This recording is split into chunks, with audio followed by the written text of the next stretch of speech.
Hello, and welcome back to the Cayce Undercover live reading series, Writing in Real Time, where we join the first book in the trilogy entitled Redacted, where Cayce, having been ousted from her wire service for exposing the wrong entities, has returned to her hometown where she is currently working in the library. She's been given a notebook by an elderly gentleman, only to have him, or someone who looks like him, turn up dead on her property. This may look like mainstream fiction, a disgraced journalist chasing a story, but it's really another way of asking deeper questions about truth, narrative control, memory, and who gets to decide what's real. Story lets us feel the stakes instead of arguing about them from a distance. So, just a little note, I took the first two chapters and turned them into the prologue because I felt the story really began at the Wallamalsink Library. So, the next chapter, as we move forward, is renumbered Chapter 8. Up to this point, Cayce has confirmed that Crow mining didn't simply collapse in 1975. Something was sealed deliberately. The notebook makes it clear that questions were asked before, and whoever asked them paid for it. Nell, that's her boss, her reaction wasn't irritation, it was fear, which means the cover-up is real. Mal Whitaker, who's the state cop, has already tried to strong-arm the notebook out of her hands. Jenna, her new partner in crime, I should say, not romantic partner, Jenna managed to stall him off, barely, using charm as a tactical weapon while a very well-timed bear disrupted the standoff. But in that moment, something clicked for Cayce. None of this is random. Not the dead man, not the notebook, not the police pressure, not the fact that she's back in this town at all. She knows she's being watched. She knows the mine holds more than a tragic accident, and she's made a decision to stall, or she's making that decision, to stall, to dig quietly, and not to show her full hand. Okay, so moving on. Chapter 8. So, what else do I know that I didn't share? Crow mining didn't just collapse in 1975. Something was sealed off, something important. The board will deny everything. That's what the notebook says, which means someone asked too many questions before and someone shut them up. That means whoever is watching me, whoever is pulling the strings, they know I have it. So, what to do? My big plan? Stall. I had one more thing to the what I do I really know list. Bears don't lie. They don't hide their motives. They don't pretend they're not dangerous. Can't say the same for the people around me. Because while we were standing there, locked in a Cold War standoff with Mr. Dangerous Cop, and as Jenna stood there in big-eyed charm and tactical blonde enthusiasm waiting for him to let us scan the pages before handing the notebook over, and just as Whitaker looks like he might not agree, Chubbs, the dumpster bandit, makes his entrance. A massive, shaggy, unapologetic menace, Chubbs lumbers out from behind the overturned garbage cans, snout covered in what I can only assume was once my last good bag of coffee grounds. Whitaker jerks around, one hand flying instinctively to his hip like he's about to draw on my bear, which I promise you will end poorly for all of us. Jenna gasps dramatically, clutching her chest like she's enacting Ophelia's death scene. "Oh my God, is that the bear? The bear you were telling me about, Cayce?" Stan, bless his useless heart, whirls around so fast his head practically spins off its axis. "Aw, hell," he mutters, "not that guy again."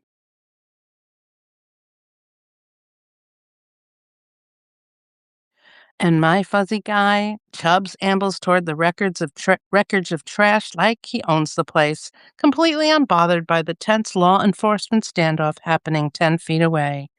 Absolute king behavior. I don't know if Chubbs is a guardian angel, a cosmic force of poetic neutrality, or just a well-timed nightmare, but I will not waste the opportunity.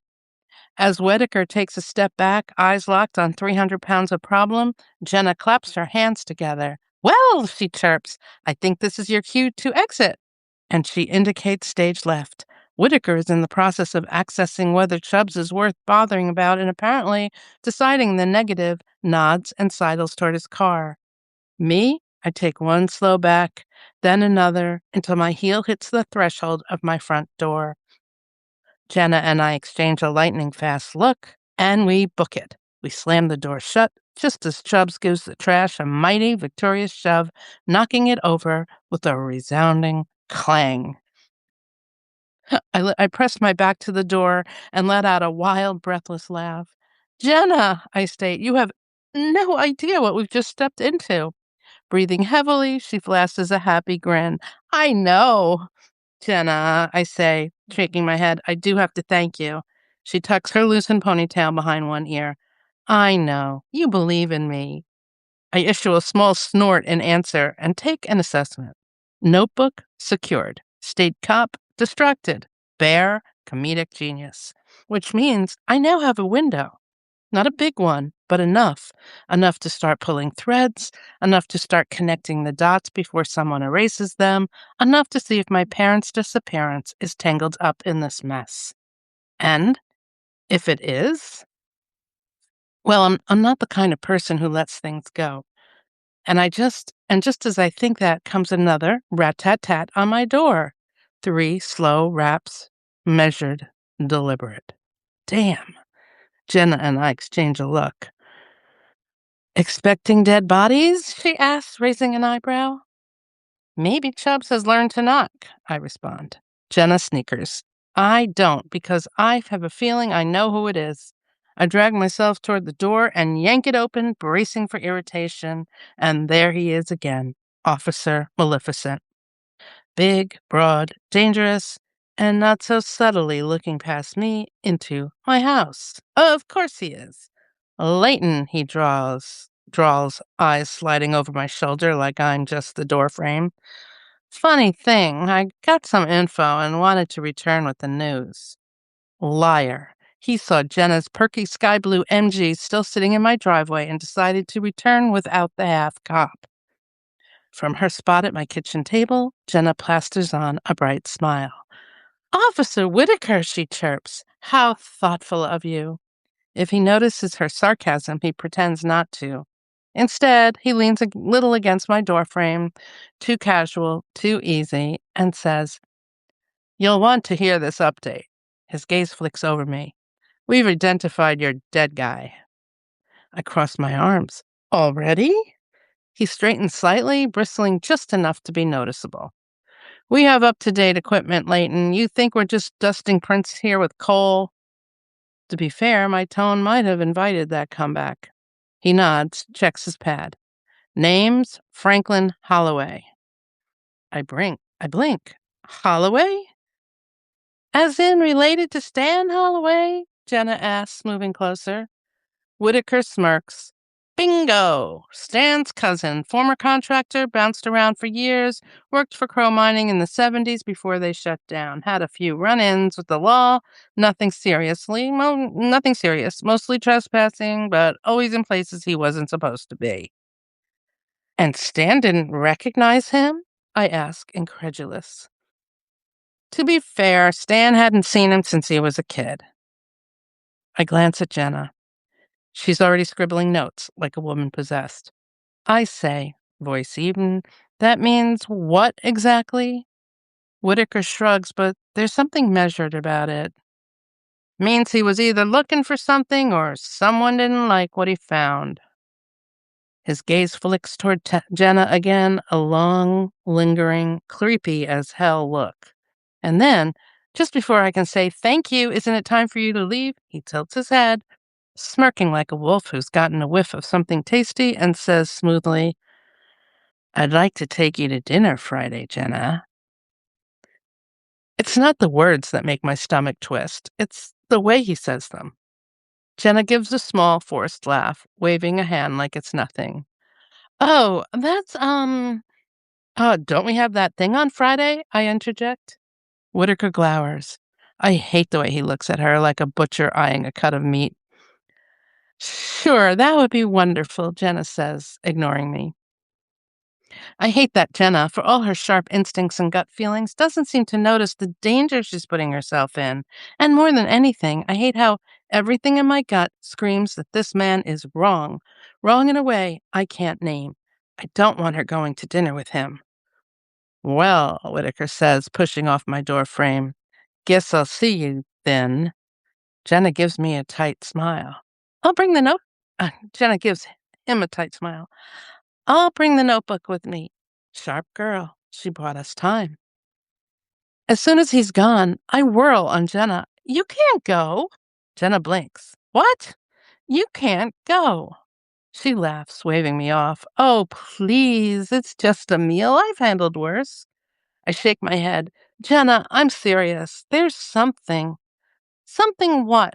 She challenges, crossing her arms. You think he's going to murder me over dim sum?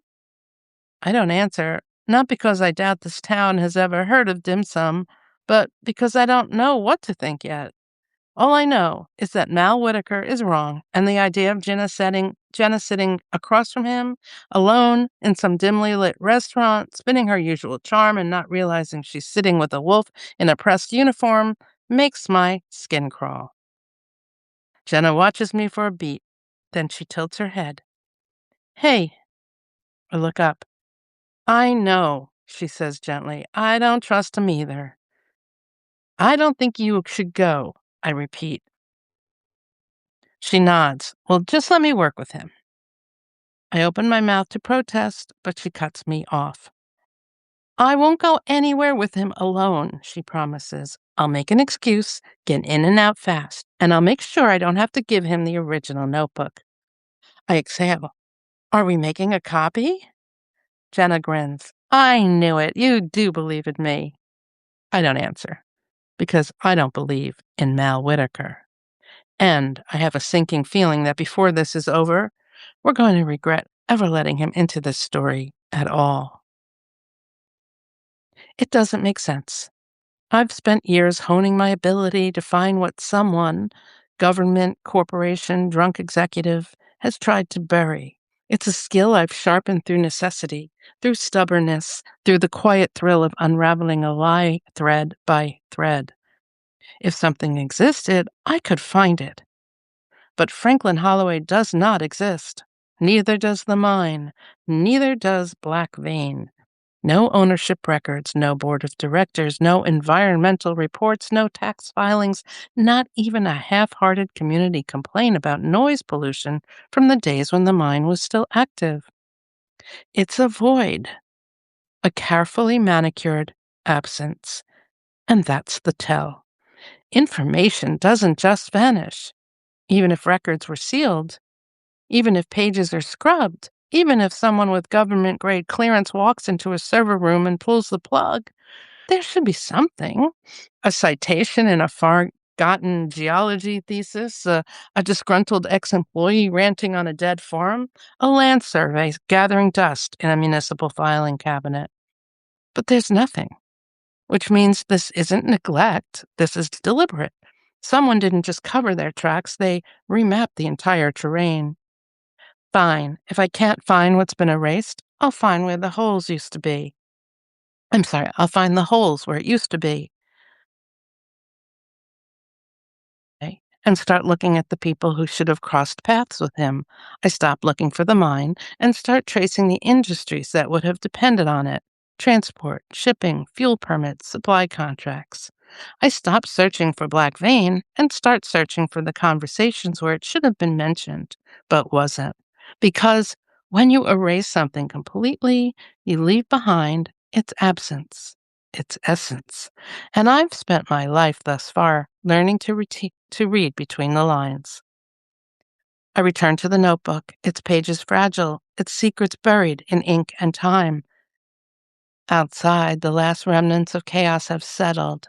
The state cop gone. Stan probably off finding a place to sleep off his earlier buzz. Jana, Jenna victorious in her tactical blonde way. And me, I'm left searching the internet for things that aren't there. And yet, right now, all I can think about is my mother. Not as she was in the photos people remember her, the striking, fearless journalist in a crisp blouse, sharp eyes, and perfect legs. No. I remember her as she was in our house, in the dining room turned war room, lost in the noise of her own urgency. The smell of coffee and old books mixing with the sharper scent of cigarette smoke curling in restless tendrils toward the ceiling. Stacks of newspapers, ink smudging her fingertips. The relentless click-clack of her typewriter punctuated by the ding of a carriage return. And me, tween something, cross-legged on the floor, sifting through the discarded wreckage of her work, a conundrum-craving scavenger, piecing together a precious find. "Say it again," my mother murmured, rewinding the cassette recorder. A voice crackled through the speaker, distorted by time and cheap tape. "You don't understand. The explosion wasn't—" She slammed the stop button, rewound, played it again. "The explosion wasn't—" Again. Stop. Rewind. I barely noticed her movements. I was instead staring at the transcript she had crumpled up, words hastily scribbled, dismissed as useless. Because something caught my eye, something she hadn't seen.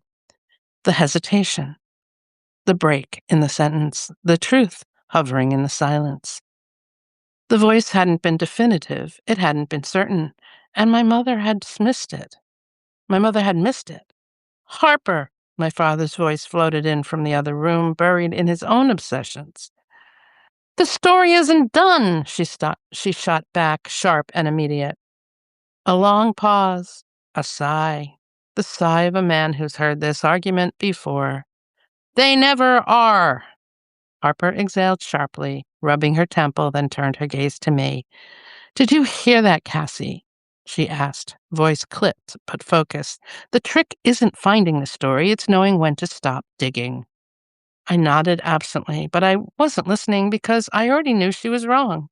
The story wasn't in what she was chasing. It wasn't in the headline she was hammering into her typewriter. It was in what she wasn't hearing. It was in the fear trembling beneath the speaker's words, the moment of almost. And now, 2 decades plus later, holding the notebook, staring at its cryptic warnings and buried truths, I realize it's happening again. The truth isn't just in the facts, in the ledgers, in the board's denials. It's not in the things that are recorded, filed, and preserved. It's in the hesitations, in the pauses, and in what someone was too afraid to say outright. Maybe my mother never figured that out. Maybe she never stopped running long enough to see it. But I have the notebook, and I have the silence between the words, and this time I won't miss it. First, I need resources, meaning archival resources like what Nell keeps hidden in her secret historical mystery cabinets. The next morning, I march into the library armed with a small box of cookies and a prayer. It's a desperate attempt to get on Queen Nell's good side, which, frankly, is about as easy as getting a 300-pound teenage bear to leave your premises intact. I figure a peace offering can help me get into those archives. Baking has never been my strong suit. Not that I don't try, it's just that I have the precision of a drunk raccoon coupled with a DNA setting that prevents me from reading any kind of instructions. But my mother, she could bake. Or at least she believed she could, which was good enough. "Casey, you've got heart," she used to say, watching me butcher cookie dough into interpretive shapes, and heart covers a multitude of sins.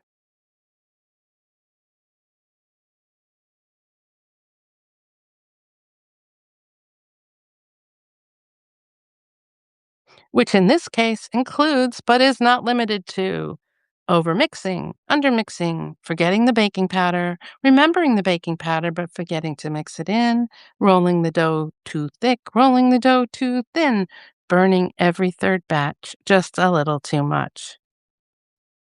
I spent way too long in my kitchen last night, my mother's voice still floating in my head as I rolled and re-rolled the dough, trying to get it right. Eventually, I had an I land on an acceptable, unscorched batch,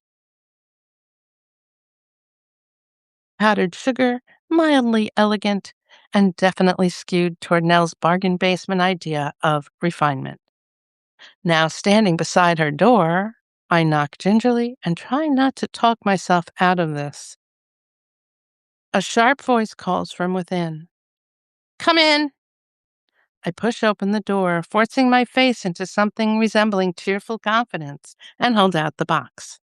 Morning! I brought these for you. Thought you might like a treat. Nell raises an eyebrow.